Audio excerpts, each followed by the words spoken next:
4절부터 그 사이에 있는 13절까지의 내용을 보겠습니다. 어떤 내용이 있는지 제가 읽도록 하겠습니다. 4절부터 그분 안에 생명이 있었으며 그 생명은 사람들의 빛이더라. 그 빛이 어둠 속에 비치되 어둠이 그것을 깨닫지 못하더라. 하나님께서 보내신 사람이 있었으니 그의 이름은 요한이더라. 그가 증언하러 왔으니 이것은 그 빛에 대해 증언하여 모든 사람이 자기를 통해 믿게 하려 함이라. 그는 그 빛이 아니요 그 빛에 대해 증언하도록 보내어진 자더라. 그 빛은 참 빛으로 세상에 들어오는 모든 사람을 비추느니라. 그분께서 세상에 계셨으며 세상이 그분에 의해 만들어졌을 때 세상이 그분을 알지 못하였고 그분께서 자기 백성에게 오심에 그분의 백성이 그분을 받아들이지 아니하였으나 그분을 받아들인 자 곧 그분의 이름을 믿는 자들에게는 다 하나님의 아들이 되는 권능을 그분께서 주셨으니 이들은 혈통으로나 육신의 뜻으로나 사람의 뜻으로 나지 아니하고 오직 하나님께로부터 태어난 자들이니라. 아멘. 잠깐 기도하겠습니다.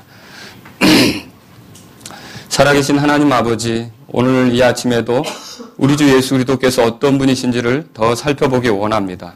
성령님께서 인도해 주셔서 부족한 제가 이 시간 주의 말씀을 바르게 전하는 통로가 되도록 긍휼을 베풀어 주옵소서. 인도해 주옵소서. 또 사랑하는 성도들뿐만 아니라 또 이 말씀을 듣는 많은 우리 그 방문하신 분들까지도 다 살펴주셔서 하나님 말씀이 말하는 것을 잘 깨달을 수 있도록 인도해 주옵소서. 주님의 은혜가 넘치는 시간이 되길 원하며 예수님의 이름으로 기도합니다. 아멘. 자, 생명을 유지하기 위해서 필요한 것이 한 4가지가 있다고 합니다. 뭐라고 생각하십니까, 여러분? 뭐가 있어야 돼요? 공기? 물? 빛? 먹는 거. 오늘 드셨죠? 먹는 거. 자, 성경에 보면 그래서 예수님을 어떻게 표현하고 있느냐 하면 아까 제일 처음에 공기 누가 그러셨죠? 예수님은 이 성령님을 우리에게 불어넣어 주시는, 성령님을 허락하시는, 성령님을 갖게 하시는 그런 분이 되시는 거죠. 그리고 또 물 그랬죠? 예수님은 뭐라고 표현되어 있습니까? 생수다. 나를 마시는 자는 목마르지 않는다, 영원히. 그렇게 말씀하고 있죠. 또 양식, 먹어야 살죠? 그래서 예수님은 뭐라고 표현했어요? 자기 자신을 내가 생명의 빵이다. 이렇게 표현하셨어요. 그리고 또 하나가 빛이라고 그랬죠? 그래서 예수님은 모든 이들에게 생명을 공급하시는 빛이 되십니다. 오늘 말씀에 보면 빛이라는 말이 상당히 많이 나와요. 그래서 오늘 제가 여러분에게 전할 말씀의 제목은 빛이신 예수님이라는 것이 되겠습니다. 여러분이 만일 예수님이 어떤 분이시라는 걸 알기만 한다면 이 삶의 여러 가지가 달라지게 될 거라는 거죠. 변화될 거라는 거죠. 저는 그래서 오늘 예수님께서 어떤 빛이신지를 여러분에게 소개하려고 합니다. 그래서 여기 보면 4절에서 5절을 통해 한 가지가 소개되고 있고 또 6절에서 8절까지 침례자 요한을 통해서 우리가 또 한 가지를 볼 수가 있고 그 다음에 9절에서 13절까지 마지막으로 하나 더 이렇게 보는 시간을 갖겠습니다. 그럼 제일 처음에 예수님은 어떤 빛이냐? 예수님은 생명을 주는 빛이십니다. 4절에서 5절까지 그것이 기록되어 있습니다. 4절 한번 보십시오. 그분 안에 생명이 있었으며 그렇게 되어 있죠? 사실 이 9절은 앞에 것과 연결이 되고 있습니다. 앞에 보면 말씀이신 분이 모든 걸 만드셨다고 그렇게 써 있습니다. 한번 3절 읽어볼까요? 말씀이신 분이 어떻게 하셨나요? 3절 모든 것이 그분에 의해 만들어졌으니 만들어진 것 중에 그분 없이 만들어진 것은 하나도 없었더라. 그러면 그분이 말씀이신 그분이 창조주란 말이죠. 그리고 창조주이시라면 모든 존재에게 피조물들에게 생명을 주실 수 있는 분이라는 거죠. 그래서 그분이 생명을 주시는 분이에요. 요한복음에는 이 생명이라는 단어가 상당히 많이 기록되고 있습니다. 우리가 이 생명이라는 주제를 가볍게 생각하지 않고 진지하게 살펴볼 필요가 있는 거죠. 여기 그분 안에 생명이 있었으며라고 할 때 이 생명은 그러면 육체적인 생명이냐 아니면 영적인 생명이냐 이거 가지고도 많이 의견이 분분할 수 있습니다. 자, 그런데 예수님은 육체적인 생명도 주시는 분이십니다. 우리 모든 존재가 살아갈 수 있도록 우리의 생명을 주시는 분이 바로 예수님이라는 거죠. 그리고 또 나아가서 이 본문의 말씀을 읽어가다 보면 오늘 12절, 13절에서 아들을 믿는 자에게는 영원한 생명을 얻게 되죠? 하나님의 아들 되는 생명을 누리게 되죠? 그래서 영적인 생명도 얻게 하시는 분이 누구십니까? 예수님이세요. 그래서 모든 이들에게 생명을 공급하시는 분이 예수님이다라고 하는 걸 알 수 있습니다. 자, 그러면 이것은 이렇게 생각할 수 있어요. 지금 여기 예배당에 앉아서 예배를 드리고 있는 여러분뿐만 아니라 이 밖에서 지금 예배가 뭔지도 모르고 예수님이 누군지도 모르고 하나님이 어떤 분인지도 알지 못하는 그들에게도 생명을 누가 주신 겁니까? 예수님께서 주신 겁니다. 이게 성경이 말하는 거죠. 사도행전 17장을 펴보시죠. 사도행전 17장. 사람들이 그것을 깨닫는 것이 얼마나 필요한 일입니까? 여기 사도 바울이 아테네라고 하는 지역에 가서 복음을 전한 일이 있었습니다. 여기 21절에 보면 아테네라는 지명이 나오고 22절에도 아테네가 나옵니다. 그런데 이 아테네에 있는 그리스 사람들은 하나님을 섬기지 않고, 여러분 그리스 신화 보면 많은 신들이 나오는 거 알죠? 그 그리스 신들을 섬겼던 거예요. 그런데도 그 그리스 신들을 섬겼고 유대인이 아닌 아테네 사람들을 향해서 사도 바울이 뭐라고 말합니까? 한번 보겠습니다. 24절 25절 같이 읽겠습니다. 24절 25절. 세상과 그 안에 모든 것을 만드신 하나님은 하늘과 땅의 주심으로 손으로 만든 전들에 거하지 아니하시고 또 무엇이 필요하시는 것처럼 사람들의 손을 통해 경배를 받지 아니하시나니 이는 그분께서 모든 사람에게 생명과 호흡과 만물을 주시기 때문이라. 비록 그들이 아테네 신전 앞에서 엎드려 절하고 있다 할지라도 그들에게 생명을 주신 분은 누굽니까? 하나님이셔요. 비록 어떤 사람이 불상 앞에 엎드리고 절하고 있다 할지라도 그 사람에게 생명을 주신 분은 누굽니까? 하나님이셔요. 생명과 호흡과 그가 누릴 수 있는 만물을 허락하신 분이 하나님이시라는 거죠. 이거 굉장히 중요합니다. 그리고 그 하나님이 결국 육체가 되셨는데 그 하나님이 누구라고요? 예수님이라는 거죠. 성경은 그걸 얘기하는 거예요. 오늘 본 말씀으로 돌아가 보십시오. 다시 한번 생각해 보겠습니다. 그러므로 만일 어떤 분이 예수님을 거부하고 있다, 예수님을 거절하고 있다, 그것은 자기를 지으신 그분을 거절하는 것과 같다는 거죠. 자기가 이 땅에 있게 한 그분을 거절하는 것과 같다는 거죠. 사실 이 세상에 살면서 나를 낳아준 부모에 대해서 혹독하게 구는 자녀들은 손가락질 받게 돼 있습니다. 페르나라는 소리를 듣게 되는 거죠. 어떻게 부모에게 저렇게밖에 할 수 없느냐라는 비난을 들을 수밖에 없다는 거죠.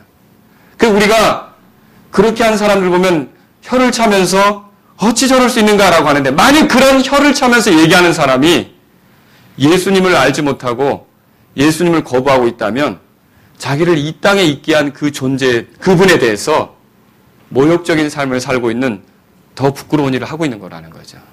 예수님은 하나님이십니다. 거기 보세요. 1장 4절에 이렇게 써 있죠. 그분 안에 생명이 있었으며 그 생명은 뭐라고 돼 있어요? 사람들의 빛이다. 여기 그분은 계속 그 앞에 구절에 보면 말씀을 얘기하는 겁니다. 이 말씀이 누구라고요? 예수님이에요. 그래서 이렇게 말할 수 있죠. 예수님 안에는 생명이 있었으며 그 생명은 사람들의 빛이더라. 그러면 예수님께서 생명이신데 예수님께서 빛이다 이렇게 소개하고 있습니다. 그럼 이거 무슨 말입니까? 어두운 데서는 우리가 활동할 수 없습니다. 그런데 예수님께서는 빛이 되심으로 모든 존재들이 활동할 수 있게 그 조명을 주시는 분이라는 거죠. 사실 우리가 지적인 활동을 할 수 있는 것도 예수님이 주셨기 때문에 그래요. 무언가를 창조할 수 있는 것도 예수님이 주셨기 때문에 그래요. 양심을 가지고 살아갈 수 있는 것도 예수님이 그 양심을 허락하셨기 때문에 그 가능하다는 거죠. 성경은 그걸 얘기하고 있는 것입니다. 물론 죄성의 지배를 받고 있기 때문에 사람들은 빛보다 어둠을 더 좋아하죠. 그래서 양심이 있지만 양심대로 살려고 하지 않죠. 건전한 것을 생각할 수 있지만 건전한 것을 생각하기보단 더럽고 추한 것들을 생각하려고 하죠. 그러나 어쨌든 우리가 이 세상에 살아가도록 이런 지각을 주시고 깨닫게 하시고 판단하게 하시고 양심의 이런 그 활동을 허락하셔서 죄로 달려갈 수 있는, 쉽게 달려갈 수 있는 것을 억제하는 그런 그 능력이 내 안에 그래도 남아있게 하신 분이 누구십니까? 예수님이시라는 거죠. 그래서 이 성경은 예수님께서 우리에게 빛을 주신다 그렇게 말하고 있어요. 5절 보세요. 근데 그분이 어떻게 하십니까? 우리에게 빛을 비추시는데 그 빛이 어둠 속에 비치되 어둠이 그것을 뭐라고 돼 있어요? 깨닫지 못하더라. 이게 중요합니다. 이렇게 예수님에 의해서 살아가고 있는데 어둠에 있는, 우리가 어둠의 일부가 돼버렸죠. 이 어둠에 있는 우리가 그것을 깨닫습니까? 깨닫지 못한다라고 성경에 써 있어요. 자, 이것을 어떻게 설명할 수 있습니까? 그 밑에 구절들로 9절에서 11절까지로 보게 되는데 그 빛은 9절 보세요. 참 빛으로 세상에 들어오는 모든 사람을 비춘다 그랬죠. 그런데 세상은 5절에 보니까 어두움 가운데 있다고 그랬어요. 그리고 10절에 보면 그분에 의해 만들어진 피조물들이 그분을 알아요, 몰라요? 알지 못한다고 써 있죠. 결국 사람들은요, 예수님을 알려고 하기보다는 계속 거부하면서 고집을 부리면서 자기 멋대로 가려고 한다라고 하는 거죠. 그리고 마침내 그런 그 완고함이 예수님이 찾아오셨을 때 예수님을 받아들였어요, 거부했어요? 거부한 걸로 나타났죠. 그리고 지금도 역시 거부하는 사람들이 계속 있는 거죠. 그래서 11절에 그렇게 써 있는 겁니다. 11절 같이 읽겠습니다.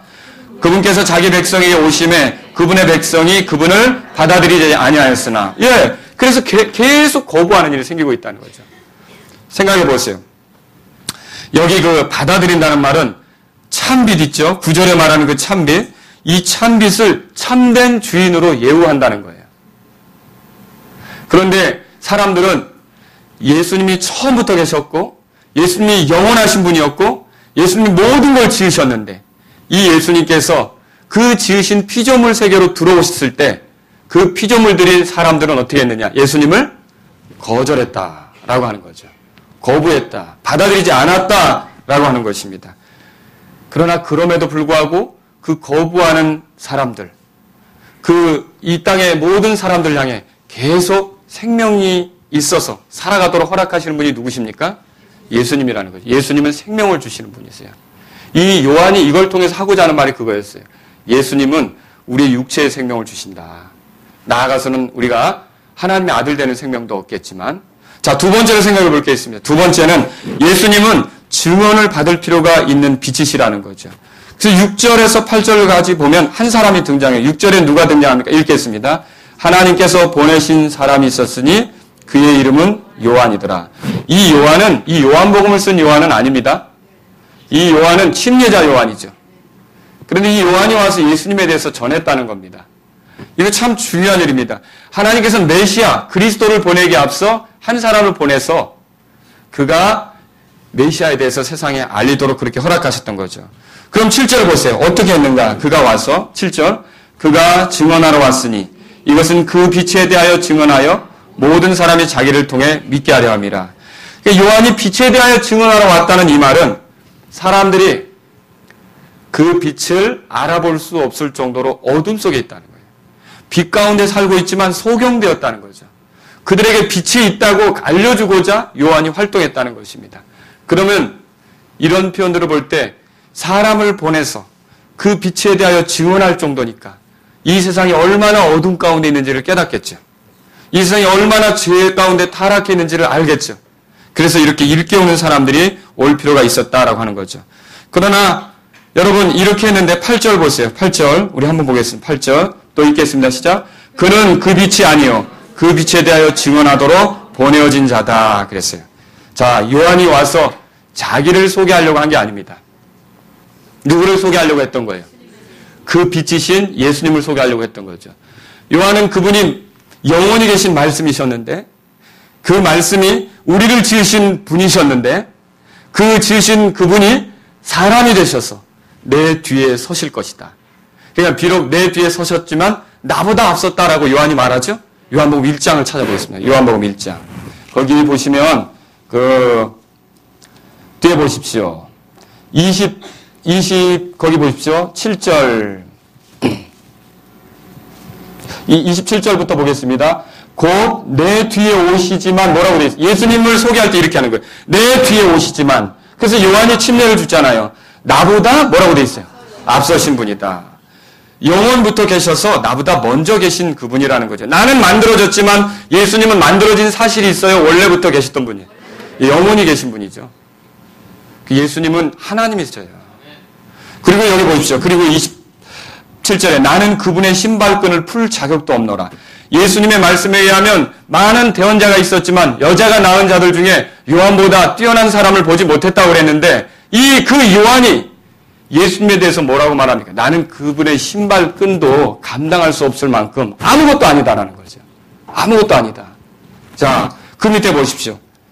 그래서 이 28절 이 일들은 요한이 침례를 주던 요르단 건너편 베다바라에서 일어났더라. 다음날 요한이 예수님께서 자기에게 오시는 것을 보고 이르되 뭐라고 되어 있습니까? 세상 죄를 제거하신 하나님의 어린 양을 보라. 예수님 왜 오신 거예요? 우리의 죄에서 우리를 구출하시기 위해서, 건지시기 위해서 오신 거라는 거죠. 그리고 또 보십시오. 31절에 내가 그분을 알지 못하였으나 그분이 이스라엘에게 드러나야 하므로 내가 와서 물로 침례를 주노라. 결국 요한은 예수님을 세상 사람들에게 알리고자 이렇게 왔다라고 하는 거죠.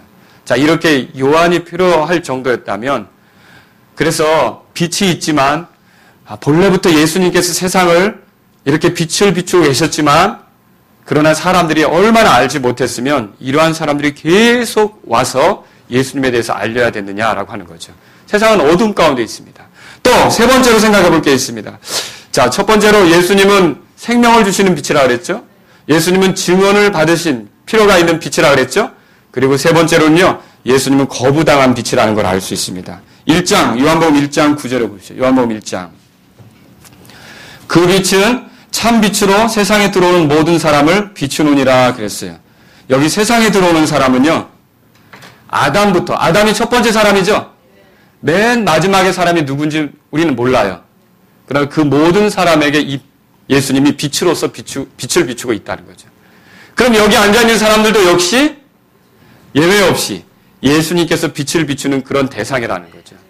예수님께서 빛을 비추고 있어요. 그러면 이 빛을 비춘다는 말은 무슨 뜻입니까? 생명을 주고 있고요. 생명을 유지하며 살아갈 수 있도록 그렇게 허락하시는 분이 예수님이라는 거죠.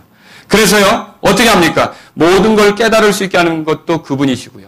또 모든 걸 인식하게 하는 것도 그분이시고요. 또 모든 사람이 만들어낼 수 있는 것도 그분 때문이고요. 또 사고력이 있어서 생각할 수 있는 것, 그리고 죄로 향하는 속도가 저지되도록 천천히 나아가도록 양심으로 이렇게 움직일 수 있게 하시는 분도 누굽니까?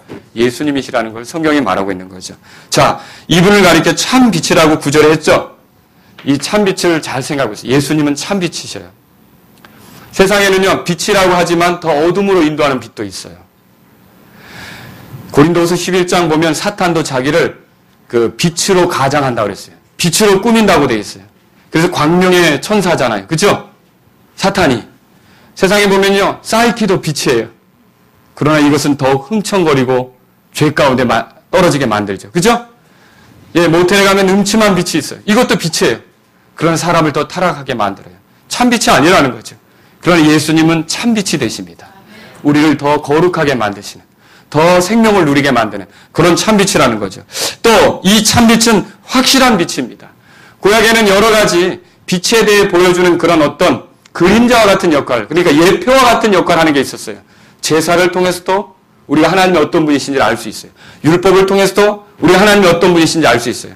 그러나 예수님만큼 하나님이 어떤 분이신지를 완전하게 드러내는 그런 분은 없다는 거죠. 예수님은 완전한 빛이에요. 확실한 빛이라는 거죠. 또 이 빛은 파생된 빛이 아니에요. 참 빛은요. 자, 여러분과 저를 그리스도인이라면 세상의 빛이라고 말합니다. 맞습니까? 그러나 사실 우리가 빛이라고 표현하는 건요, 우리에게 어떤 빛을 내는 능력이 있어서가 아닙니다. 우리 빛은 예수님을 통해서 드러낼 수 있는 그 빛이에요. 마치 뭐와 같습니까? 여러분, 달을 보시면 달이 원래 빛을 내나요? 달은 빛을 안 낸다고 하죠? 그러나 달이 밤에 보면 빛을 내는 것처럼 보여요. 어째 그렇습니까? 태양의 빛을 받죠. 똑같아요. 저와 여러분들이 세상의 빛이고 침례자 요한이 등불이 될 수 있는 것은 무엇 때문입니까? 예수님의 빛을 받아서 세상에 비춰주는 거죠. 저희들은 그런 빛이라는 거예요. 그러나 예수님은 빛 그 자체이십니다. 예수님 빛이라는 거죠. 파생된 빛이 아니라는 거죠. 또 예수님은요, 탁월한 빛이셔요. 하늘의 별들도 빛을 냅니다. 달도 빛을 우리가 볼 수 있죠. 그렇죠? 그러나 태양이 뜨면 이 태양빛 아래서는 모든 것들이 어떻게 되는 거예요? 사라져버리죠. 가려져버리죠. 더 밝은 빛 앞에서 모든 것들이 가려지잖아요. 그런데 심지어 이 태양빛도 예수님의 빛 앞에서는 아무것도 아니라는 거죠. 예수님은요, 이렇게 탁월한 빛이십니다. 그래서 참 빛이시요. 이렇게 해서 우리에게 생명을 주시는 빛이 되시는 겁니다. 우리에게 이렇게 살아갈 수 있는 능력이 되시는 빛이신 거죠. 근데 10절에 보세요. 뭐라고 써있습니까? 10절에. 자, 10절 읽겠습니다. 그분께서 세상에 계셨으며 세상이 그분에 의해 만들어졌을 때 세상이 그분을 알지 못하였고. 여러분, 여기 그분께서 세상에 계셨으며 라고 말하고 있죠? 이것은 예수님이 육체를 가지고 이 땅에 오신 그 이유만을 얘기하는 게 아닙니다. 예수님이 육체를 가지고 이 땅에 오신 걸 우리가 뭐라고 말하죠? 성육신했다 그렇게 얘기하잖아요. 육신이 되셨다, 사람이 되셨다 하는 거 아닙니까? 근데 예수님은요, 이 땅에 육체를 가지고 오면서부터 우리와 함께 계신 분이 아니라 그 전부터도 세상 일에 깊이 관여하셨어요. 그걸 얘기하는 것입니다. 세상에 그분이 없이 세상이 돌아가는 게 아니라는 거죠. 자, 그분이 어떻게 해서 그렇게 하셨습니까? 무엇보다 먼저 이 세상을 누가 만드셨어요? 예수님이 만드신 거예요. 이거 지난 시간에 우리가 같이 살펴봤죠? 예수님이 만드셨어요. 또 세상에서 있는 모든 피조물들 만들어진 걸 통해 자신이 어떠하신 분인지를 만들어진 것 안에 이렇게 드러내시지 않습니까?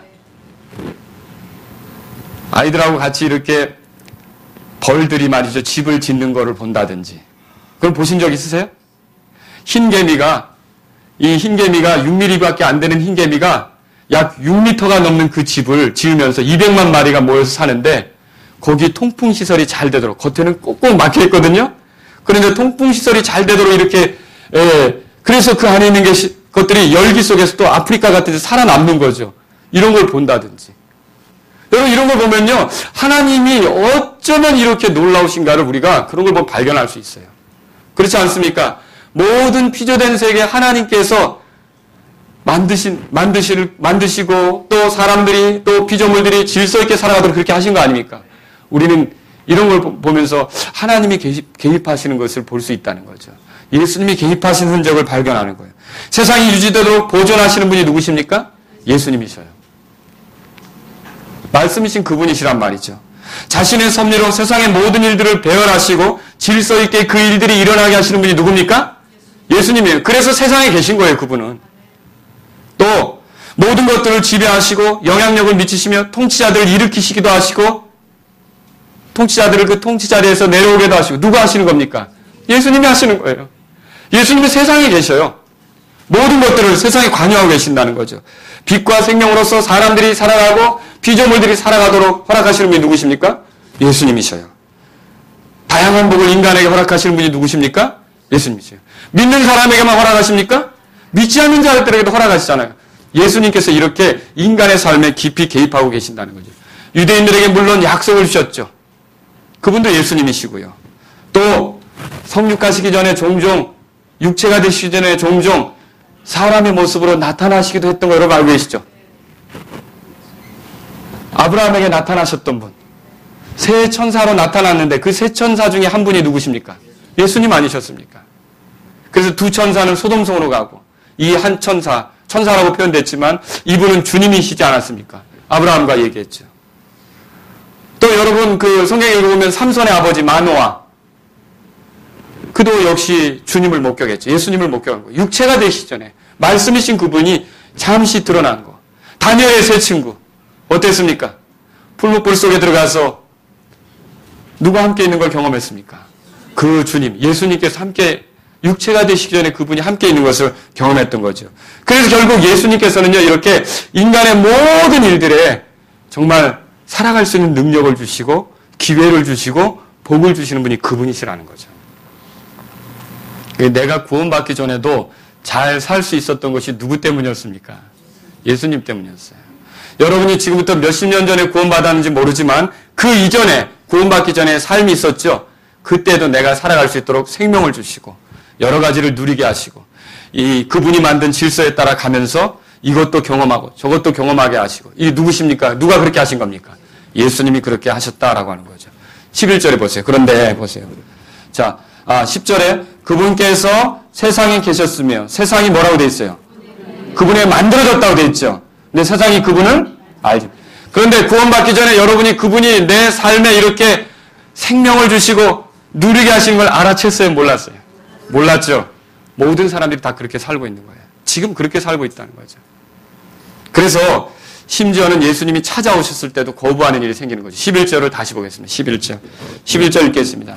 그분께서 자기 백성에게 오심에 그분의 백성이 그분을 받아들이지 아니하였으나, 보십시오. 여기 그분을 받아들인 자가 나오죠? 11절의 끝에는 그분을 받아들이지 아니한 자가 나오죠? 이 두 가지는 대조를 이루고 있습니다. 그래서 참 빛으로 세상에 들어오는 그분, 세상에 들어오는 모든 사람을 비추는 빛인 그분에 대해서 받아들이는 자가 있고 받아들이지 않는 자가 있는데, 보세요. 그분을 받아들인다는 건 그분의 이름을 믿는 것과 같아요. 그러면 이렇게 처음부터 계셨고 모든 걸 지으셨고 그리고 사람들에게 생명을 누릴 수 있도록 공급자가 되셨고 빛이 되셨고 그리고 마침내 이렇게 사람이 되셔서 찾아오신 분, 그분의 이름이 뭡니까? 여러분 예수님이라고 믿으십니까? 마태복음 1장을 보세요. 예수님이세요. 예수님. 마태복음 1장. 그러니 이 같은 사실을 알수록 예수님 안 믿는 것은 아주 참 영적인 폐륜이죠. 폐륜. 나를 지으시고 내가 있게 만드신 그분인데 1장 보세요. 1장 거기 21절에 그녀가 아들을 낳으리니 마리아가 아들을 낳을 거라고 얘기하고 있죠. 너는 그 이름을 뭐라고요? 예수라 하라. 이는 그가 자기 백성을 그들의 죄들에서 구원할 것이기 때문이라. 여러분과 제가 알아야 될 게 있습니다. 하나님은 우리에게 생명을 주셨는데 죄 때문에 이 생명은 점점 죽어가고 있습니다. 죄 때문에 이 생명은 결국 지옥으로 떨어져야 될 운명입니다. 근데 하나님은 우리의 이 생명을 주셨는데 우리가 이 생명을 점점 잃어가는데 이 생명이 꺼지지 않고 오히려 영원한 생명을 얻고 영원히 멸망하지 않는 생명, 하나님과 영원히 함께 살 수 있는 생명이 되도록 하기 위해서 우리의 죄 때문에 대신 희생물이 되시는 그분이 되시고자 사람으로 찾아오신 거라는 거죠. 그분이 누구라고요? 그러니까 예수님이에요. 나를 하나님과 함께 영원한 생명 가운데 살게 하시고자 찾아오신 분이 예수님이에요. 그래서 여기 보세요. 그래서 그가 자기 백성을 그들의 죄들에서 구원할 것이기 때문이라. 구원받는다는 게 뭐예요? 구원받는다는 이거예요. 한번 육체의 생명을 얻었는데 이 생명으로 살아가면서 점점 죽어가잖아요. 그죠? 점점 죽어가잖아요. 죽은 다음에 어떻게 되겠어요? 죄 때문에 지옥으로 떨어질 거 아닙니까? 근데 구원받는다는 건 뭐예요? 이런 육체의 생명을 가지고 살아가다가 끝나더라도 다시 새로운 생명을 부여받아서 하나님께로부터 다시 새로운 생명을 부여받아서 지옥으로 떨어지지 않고 하늘집으로 들어갈 뿐만 아니라 천국으로 갈 뿐만 아니라 영원히 하나님의 아들로서 하나님처럼 나를 육체로 낳은 그 아버지를 따라 육체의 생명을 가지고 살았던 것처럼 영원하신 하나님처럼 하나님의 생명을 가지고 살아가도록 만드는 게 구원이에요. 이 구원을 이루기 위해서 예수님이 이 땅에 오신 거죠. 우리의 죄 때문에 희생되시고자. 왜요? 죄인 대신 누가 희생됨으로 그 죄인 대신 죄값을 갚으신 그분을 통해 죄에 대한 책임을 우리에게 묻지 않는 일이 생기지 않습니까? 그렇죠? 그걸 위해서 그 다음 구절 보세요. 마태복음 1장 22절. 이제 이 모든 일이 일어난 것은 주에 관하여 대언자를 통해 말씀하신 것을 성취하려 하심이라. 그렇게 되어 있죠? 이건 성경에 기록된 것이고 성경 말씀을 성취하기 위해서 이런 일이 일어난 거라는 거죠. 23절 다 같이 읽겠습니다. 보라, 처녀가 아이를 베어 아들을 낳을 것이요. 똑같은 말이죠. 아까도 21절에 그녀가 아들을 낳으리니 그렇게 되어 있죠? 똑같은 일이에요. 근데 그들이 시작. 그들이 그의 이름을 임마누엘이라 하리라 하셨으니 이것을 번역하면 우리와 함께 계시는 하나님이라는 뜻이라. 예수님을 임마누엘이라고 표현했어요. 임마누엘이 무슨 뜻입니까? 이 교회 간판 중에도 보면 임마누엘 교회가 많죠. 임마누엘은 우리와 함께 계시는 하나님이라는 뜻이죠. 예수님이 본래 하나님이신데 사람이 되셔서 우리 가운데 사셨는데 그분의 이름을 임마누엘이라고 하는 것은 그분이 우리 중에 사신 하나님이라는 뜻이에요. 우리와 함께 계신 하나님이라는 뜻이죠. 예수님은 누구예요? 그러니까 하나님이시라는 거죠. 예수님을 받아들이는 것이 우리의 피조물로서 만들어진 존재로서 마땅히 보여드려야 될 자세다라고 하는 것입니다. 자, 그래서 1장 11절, 요한복음 1장 11절로 돌아가 보세요. 그분께서 자기 백성에 오심에 그분의 백성이 그분을 받아들이지 아니하였으나, 여기 자기 백성에게 오심에 그분의 백성이, 영어로는요 그냥 그분의 것에게 오심에 그분의 것이 받아들이지 않았다 그렇게 돼 있어요.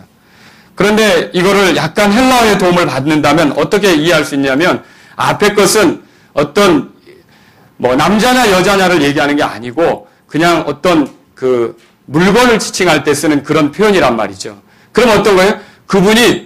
그분의 만드신 공간 안에 들어오셨는데 뒤에 거는 사람을 얘기해요. 남성으로 써 있으니까. 그럼 뭐 얘기하면 그분이 만드신 공간 안에 들어왔는데 그분이 만드신 공간 안에 살고 있는 그 사람들이 그분의 만드신 것들을 누리고 있으면서 그분이 왔을 때 그분을 어떻게 했다고요?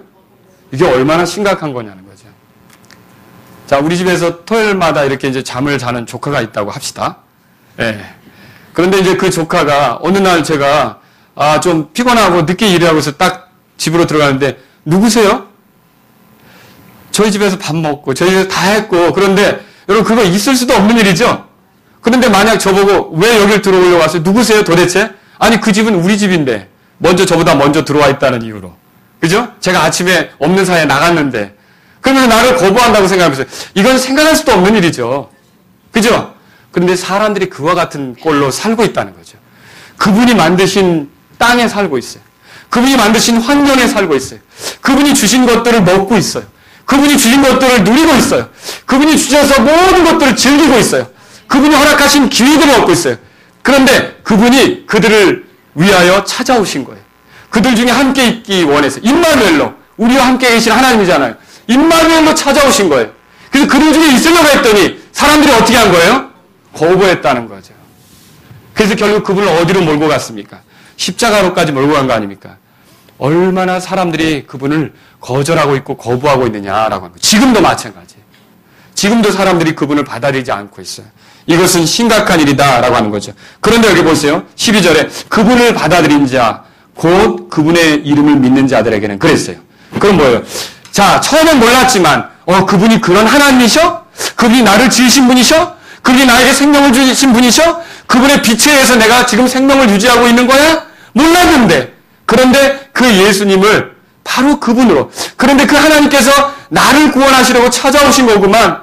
내가 이 죽어가는 생명을 다시 한번 태어나서 하나님의 아들로 살아서 하늘나라에 이르도록 하기 위해서 그분이 찾아오신 거구만 하고 예수님을 받아들이게 되면, 예수님을 주인으로 인정하게 되면 그 사람 여기 다 하고 써있죠.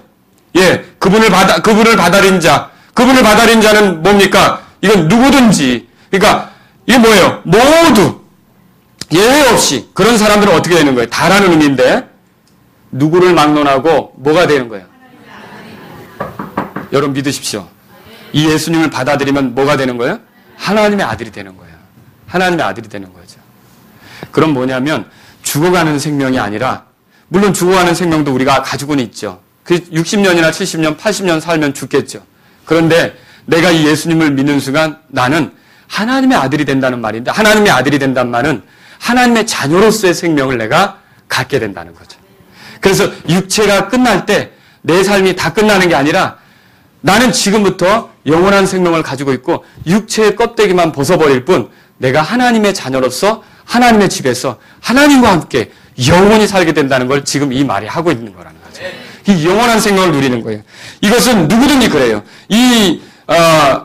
여기 보면 그분을 받아들인 자, 곧 그분의 이름을 믿는 자들에게는 다 이 말이요. 누구에게든지 이게 허락되어 있어요. 자, 지금까지 내가 하나님 외면하고 내 멋대로 살고 내가 주인인 줄로 알고 하나님 주신 생명인데 내 멋대로 막 이 생명을 망치고 이렇게 했었다 할지라도 만약 예수님을 나의 구주로 받아들이면, 나를 건지기 위해서 찾아오신 그 하나님으로 모시면 그 사람은 어떻게 된다는 겁니까? 하나님의 아들이 되는 거예요.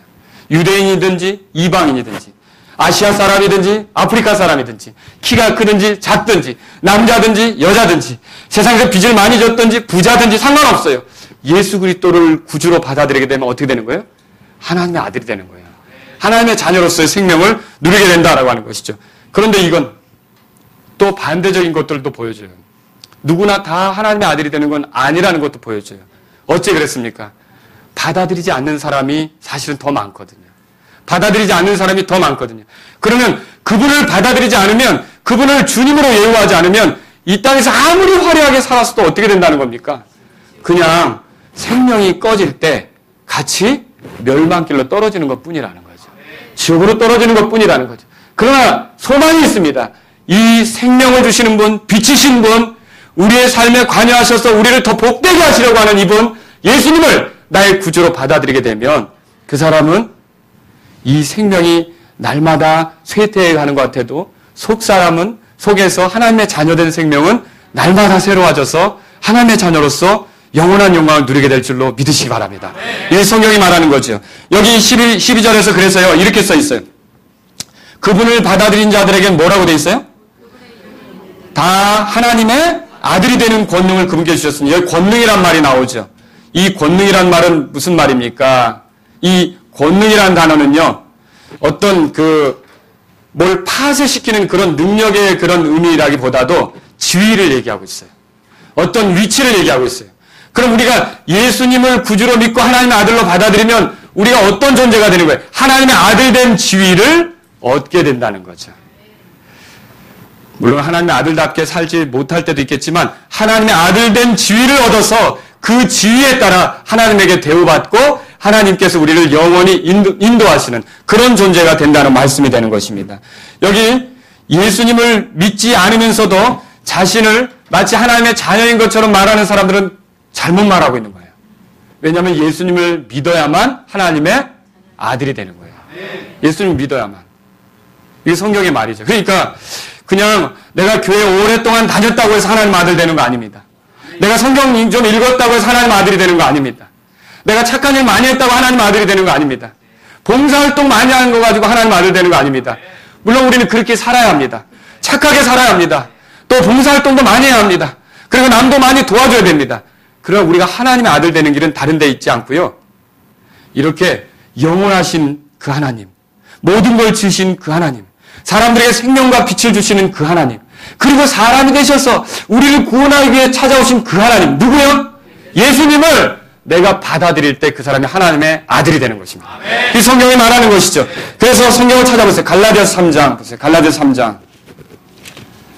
그래서 교회 오래 다녔어도 오늘 이 순간 만약에 내가 아직 하나님의 아들이라는 확신이 없다면 예수님을 내 마음의 구주로 받아들여야 돼요. 나를 사랑하셔서 찾아오셨다. 받아들여야 돼요. 갈라디아서 3장 거기 보십시오. 26절에 다 같이 읽겠습니다. 시작. 성경이 뭐라고 말합니까? 시작. 너희가 다 그리스도 예수님을 믿는 믿음으로 말미암아 하나님의 자녀들이 되었나니. 아멘. 우리가 하나님의 자녀가 되는 것이 무엇 때문입니까? 예수님을 믿는 믿음으로. 하나님께서 이걸 요구하시는 거죠. 뿐만 아니라 요한일서 5장도 보세요. 이거 중요한 구절이니까 보겠습니다. 요한일서 5장. 자, 1절에 보겠습니다. 1절 읽겠습니다. 시작. 누구든지 예수님께서 그리스도이심을 믿는 자는 하나님에게서 태어났으니. 보세요. 예수님을 그리스도로, 구주로, 하나님께서 사람이 되신 그분으로 믿으면 그가 어떻게 되는 거예요? 하나님에게서 태어난다고 돼 있잖아요. 내가 내 부모에게서 태어난 것처럼 하나님에게서 태어나서 하나님의 자녀가 되는 거예요. 그러면 목사님 어떻게 하면 내가 하나님 자녀가 될 수 있습니까? 예수님을 나를 구원하러 오신 구주로 받아들이는 거예요. 아시겠죠? 그렇게 하면 하나님의 자녀가 된다는 거죠. 그래서 여기 하나님의 아들이 된다면 어떤 일이 되겠습니까? 하나님의 자녀로서 여러분 아이들 데리고 다니면서 보시죠. 놀이터 같은 데 다닐 때 혹시 이 그네를 이렇게 할 때 뒤에 가서 부딪히지 않을까? 가서 붙잡죠. 또 시소 타는데 그 밑에 손이 깔리지 않을까? 가서 도와주려고 그러죠. 우리 아이 노는데 큰애들이 와서 해방하면 어떻게 해요? 내가 가서 너희들 뭐야? 우리가 하나님의 아들이 되면 하나님께서 우리를 보호하십니다. 성령님을 통해 보호하시죠. 또 우리가 자녀들에게 지침을 줄 때가 있죠. 그건 옳지 않아. 이렇게 하는 게 유익해. 이렇게 해야 바르게 돼. 이렇게 복이 돼. 하나님께서 우리에게 지침을 주시며 복을 주시는 그런 경험을 하게 되겠죠. 하나님의 아들이 되면 이런 것들을 누리는 거예요. 하나님의 아들이 되면 세상을 떠날 때는 어떻게 할까요? 하루 일과를 마치면 우리는 다 각자의 집으로 돌아가죠. 우리 아버지가 있는 집으로 돌아가죠. 유치원을 갔어도, 직장에 갔어도 다 아버지 집으로 가죠. 우리가 하나님의 아들이면 이 세상을 마칠 때 어디로 갈까요? 아버지 집으로 가죠. 예수님이 그래서 뭐라고 말씀하셨어요? 내 아버지 집에 거할 것이 많도다. 그렇지 않으면 너에게 일렀으리라. 내가 가서 너희를 위해 처소를 예비하노니 내가 가서 처소를 예비하면 내가 다시 와서 너희를 내게로 인도하여 나 있는 곳에 너희도 있게 하리라. 여러분 주님께서 그렇게 하시지 않았습니까? 우리를 자기 집으로 인도하시요. 그러면 여러분이 하나님의 아들이라면 이 다음에 이 세상을 끝날 때 죽음과 함께 내가 절망적으로 지옥으로 떨어지는 것이 아니라 어디로 가게 된단 말입니까? 천국으로 가는 거죠. 하나님 아들이 되셔야 돼요. 하나님의 자녀가 되셔야 돼요. 생명이 업그레이드 돼야 되는 거죠. 단지 육체의 생명으로만 사는 게 아니라 하나님의 아들로서의 생명을 살기 시작해야 되는데, 이 하나님의 아들로서의 생명은 예수님을 구주로 모실 때, 나를 죄에서 건지시려고 오신 분으로, 하나님이신데 그렇게 해서 찾아오신 분으로 믿을 때 이 생명의 변화가 나타나게 되는 걸, 새롭게 되어지는 변화가 나타나는 걸 믿으시기 바랍니다. 여러분, 그래서 여기 예수님의 이름을 믿는다, 그건 무슨 말입니까? 처음부터 계신 그분, 나를 지으신 그분, 또 내가 살아갈 수 있도록 모든 걸 누리게 하신 그분, 그리고 사람이 되신 그분, 그리고 나를 위해서 죄에서 건지시고자 십자가에서 희생이 되신 그분으로 예수님을 받아들이는 거죠. 자, 그러면 그분에게는 하나님께서 영원한 생명을 주십니다. 여기 13절 보십시오. 이런 하나님의 자녀가 되는 것은 13절 다 같이 읽겠습니다. 요한복음 1장 13절입니다. 1장 13절. 이들은 혈통으로나 육신의 뜻으로나 사람의 뜻으로 나지 아니하고 오직 하나님께로부터 태어난 자들이야. 하나님 자녀가 되는 거 있죠? 이 세 가지가 다 반복적으로 뭘 얘기하는 거냐면 인간의 힘, 인간의 노력, 인간의 정성으로 안 된다는 거죠. 하나님께로부터 태어나는 건 하나님에 의해서 태어나는 것입니다. 하나님이 하시는 일이죠. 그런데 이 하나님이 하시는 일을 누가 누립니까? 예수 그리스도를 구주로 믿는 사람이 하나님이 하시는 일을 누리게 된다는 거죠. 여기 보시면 혈통이란 말이 있어요. 이건요, 유대인들을 놓고 볼 때 아브라함의 후손이라고 하나님 자녀가 저절로 되는 게 아니에요. 그렇죠? 오늘 우리에게 적용해 볼까요? 내 집안에 우리 아버지가 목사라고 해서 내가 하나님 자녀가 저절로 되는 게 아니라는 거죠. 내가 오래째 기독교 집안에 살고 있다고 해서 하나님의 아들이 되는 게 아니라는 거죠. 내가 모태신앙이라고 해서 하나님의 아들이 되는 겁니까? 아니죠. 혈통으로 하나님의 아들이 되는 게 아니라고 돼 있잖아요. 또 여기 보면 육신의 뜻으로 되는 것이 아니라 했어요. 인간의 본성적인 노력, 수고, 이런 걸로 하나님의 자녀가 되는 게 아니라는 거죠. 내가 이렇게 20년 동안 교회 다녔으니까 나는 하나님의 아들로 받아주실 거야. 아니라는 거죠. 내가 이렇게 목사님이 나에게 맡긴 직분을 잘 감당했으니까 하나님의 아들로 나를 만들어 줄 거야. 아니라는 거죠. 하나님의 아들은 이렇게 육신의 뜻으로 되는 것이 아니라는 거죠. 또 하나님의 아들은 사람의 뜻으로 되는 것이 아니라고 써 있어요. 이거 어떻게 할 수 있습니까? 어떤 안수받은 사람이나 어떤 높은 종교적 권위에 있는 사람이 나를 인정해줬다고 해서 하나님의 아들이 되는 게 아니에요. 그 목사가 나에게 이런 직분을 맡겼기 때문에 나도 이제는 천국 갈 수 있습니다. 아니라는 거죠. 이 하나님의 아들이 되는 건 사람이 만드는 게 아니라 하나님이 만드시는 거예요. 근데 이 하나님이 만드시는 이 은혜를 누리는 길은 어디 있느냐? 예수님을 자신의 구원자로 받아들이는 거예요. 원래 하나님이셨지만 육체가 되신 분으로. 왜 육체가 되셨어요? 죄에서 나를 건지시려고 죽어가는 생명을 다시 업그레이드 시켜서 바꿔주셔서 영원한 생명으로 살 수 있도록 그 기회를 주시려고 예수님께서 그렇게 오신 거 아닙니까? 이 예수님을 거부하지 않고 외면하지 않고 예수님을 구주로 받아들인 사람은 하나님께서 그를 하나님의 아들로 태어나게 하신다는 걸 믿으시기 바랍니다. 이것이 오늘 우리가 이 성경을 통해서 배우는 거예요. 그래서 하나님의 아들이 되는 건 전적으로 하나님께서 하시는 일이며 우리가 예수 그리스도를 믿을 때만 하나님께서 하시는 이 은혜로운 일을 경험하게 된다는 걸 기억하시기 바랍니다. 그래서 어떤 사람은 그렇게 말했어요. 그리스도에 대한 믿음이 있는 곳에서 하나님의 아들로 태어나는 것이 있고 그리스도에 대한 믿음이 없으면 하나님의 아들로 태어나는 것도 없다. 여러분, 우리가 이 시간 육체의 생명으로만 살다 끝나는 게 아니라 하나님의 아들로서 다시 태어난 일이 필요하지 않습니까? 저는 오늘 이 말씀을 통해서 세 가지로 여러분에게 이제 적용할 걸 생각해보고 말씀을 마치려고 합니다. 첫 번째로요, 내 생명이 있게 된 것은 예수님 때문이라는 거죠. 맞습니까? 내가 존재하게 된 것은 예수님 때문이라는 거죠. 내가 지금부터 몇 년 전에 이 땅에 태어났든지 내가 태어나도록 만드신 분이 누구예요? 이 예수님이 주신 생명이라면 생명을 주신 이유가 있을 거예요. 이 예수님이 주신 생명이라면 거두시는 분도 누가 거두셔야 돼요? 예수님이 거두시는 거죠. 내 마음대로 할 수 없는 생명이란 말이죠. 뭔가 목적을 가지고 태어났는데 목적을 깨닫지도 못한 채 생명을 일찍 끊어버리는 사람들이 얼마나 많습니까? 내가 예수님이 주신 생명, 하나님이 주신 생명을 살고 있다면 내게 생명을 주신 그분께 도대체 어떤 이유로 내게 생명을 주셨는가를 한번 진지하게 생각해 봐야 되지 않습니까? 여기 보세요. 1장 2절에 그렇게 해서 1장 거기 보면 3절에 모든 것이 그분에 의해 만들어졌다고 그랬어요. 그렇죠? 예수님께서 우리에게 생명을 주셨어요. 그런데 여러분 보세요. 자, 10절에는 이렇게 돼 있죠. 세상이 그분에 의해 만들어졌을 때 그렇게 돼 있고, 그죠? 그렇게 써 있죠. 예수님께서 주신 생명이에요. 또 생일이 다가오면 우리 아이들 가운데 좀 그런 아이들이 있어요. 달력에다 빨갛게 칠해놓은 채. 엄마 3일 4월 3일 엄마. 네. 그죠? 누나 4월 3일 얘기하죠. 뭐가 다가오고 있다고요? 생일. 생일 다가오니까 좀 그냥 지나치지 말라는 거죠. 그런데 저는 이런 소리를 들어요. 가끔. 어머니들이 이런 말 하더라고요. 이거사 생일은 엄마가 더 잘 먹어야 돼. 그런 얘기 해보신 적 있죠? 왜 그러죠?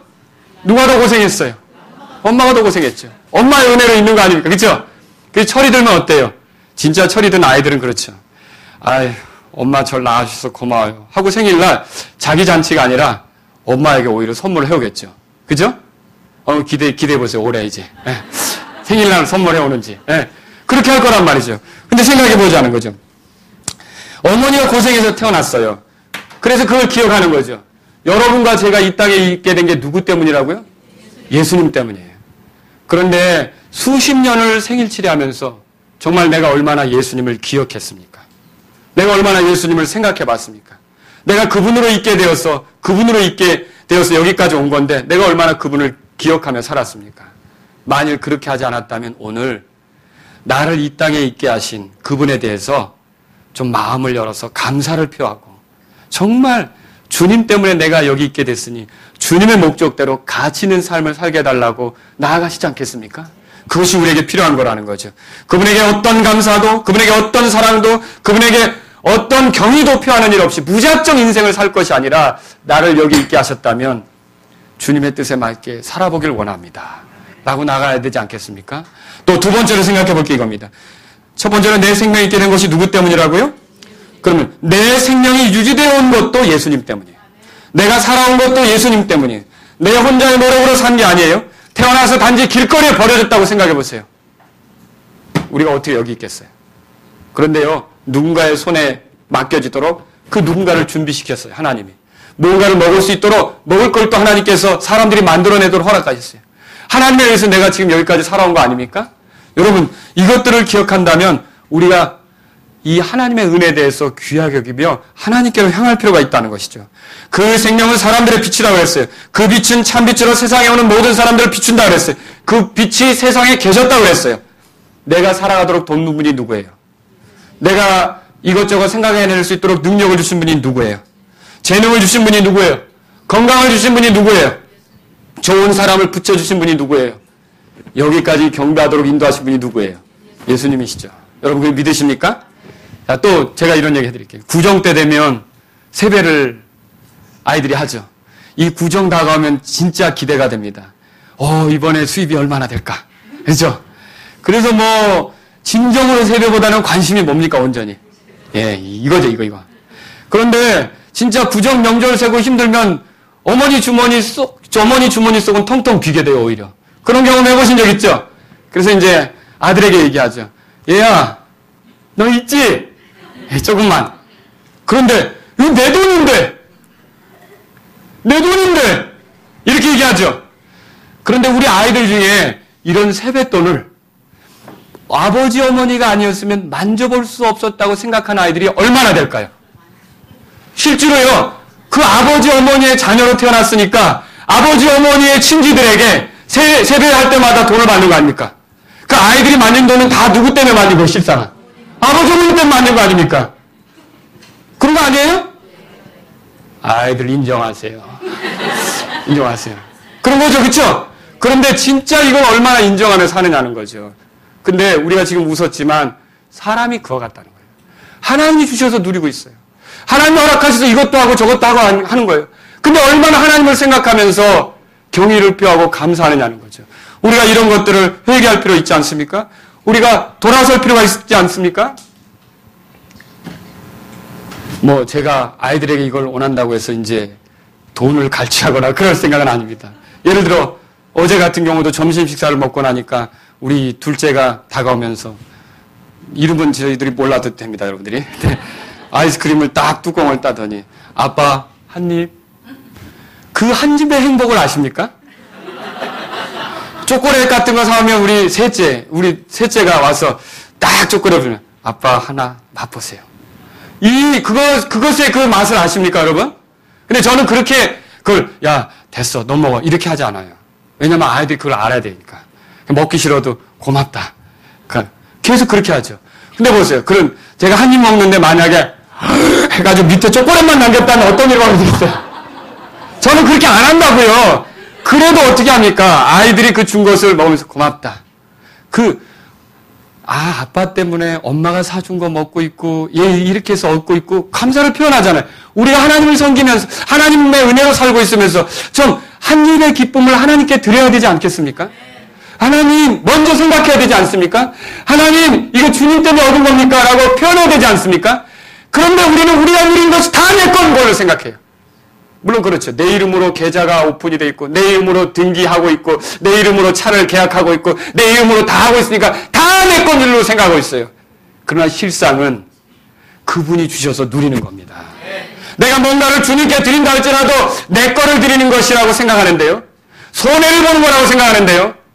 하나님의 것을 하나님께 돌려드리는 것임을 고백하시기 바랍니다. 하나님 안 주셨으면 하나도 못 누리는 거예요.